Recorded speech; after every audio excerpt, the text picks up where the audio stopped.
নিজের হাতে ঘরের তৈরি ডোনাট তৈরি করে ফেললাম।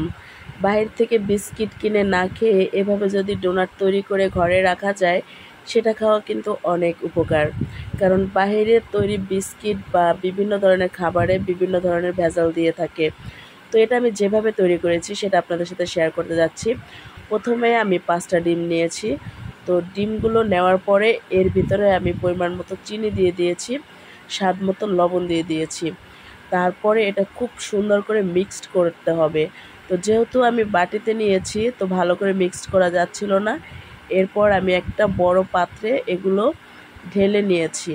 তারপরে আমি চিনিগুলো খুব সুন্দর করে এর সাথে ডিমের সাথে মিক্সড করে ফেলেছি। এর ভিতরে কিন্তু কোনো পানি অ্যাড করা যাবে না, সম্পূর্ণ ডিম দিয়েই তৈরি করতে হবে। তো এভাবে প্রায় 15-20 মিনিট নাড়াচাড়া করার পরে এটা একেবারে খুব সুন্দর করে মিক্সড হয়ে গিয়েছে। তারপরে আমি এর ভিতরে দিয়ে দিয়েছি ময়দা। তো ময়দাগুলো দেওয়ার পরে আমি খুব সুন্দর নাড়াচাড়া করতেছি, কারণ এটা কিন্তু খুব সুন্দর করে মিক্সড করতে হবে। এবং তারপরে আমি যতটুকু লাগে ততটুকু এর ভিতরে দিয়ে খুব সুন্দর একটা খামি তৈরি করেছি। এই যে দেখুন, এর উপরে আমি অল্প করে সয়াবিন তেল দিয়ে দিয়েছি। তো সয়াবিন তেলটা দেওয়াতে হাতে কিন্তু বেশি একটা লেগে যায় না, এবং এই খামিটা তৈরি করতে বেশ সময় লাগে এবং ধৈর্য সহকারে কিন্তু তৈরি করতে হয়। তারপর আমি এটা আধা ঘন্টার মতো ঢেকে রেখেছিলাম। এরপরে এটা আমি সুন্দর করে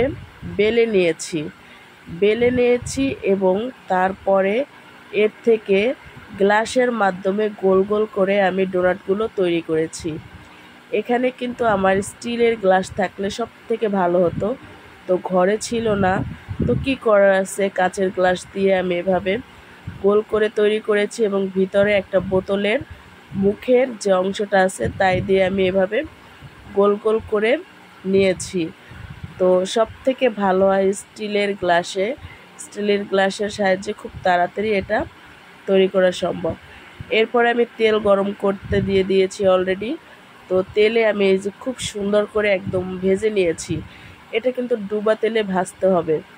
এইভাবে এই ডোনাটটা খেতে এত টেস্টি হয়। এর ভিতরে যদি একটু কর্নফ্লাওয়ার দেওয়া যায় তাহলে আরও ভালো হয়। তো ফাইনালি ডোনাটের কালারগুলো দেখুন কি সুন্দর দেখাচ্ছে। তো এটা ঘরোয়া তৈরি, এটা প্রায় 1 মাসের মতো রেখে খাওয়া যায়। তো আমার কাছে কিন্তু এটা খেতে খুবই ভালো লাগে। তো আপনারাও এভাবে বাসায় তৈরি করে খেতে পারেন, কারণ এটা আসলে অনেক হেলদি একটা ফুড। তো কেমন হয়েছে বন্ধুরা, কমেন্ট করে জানাও।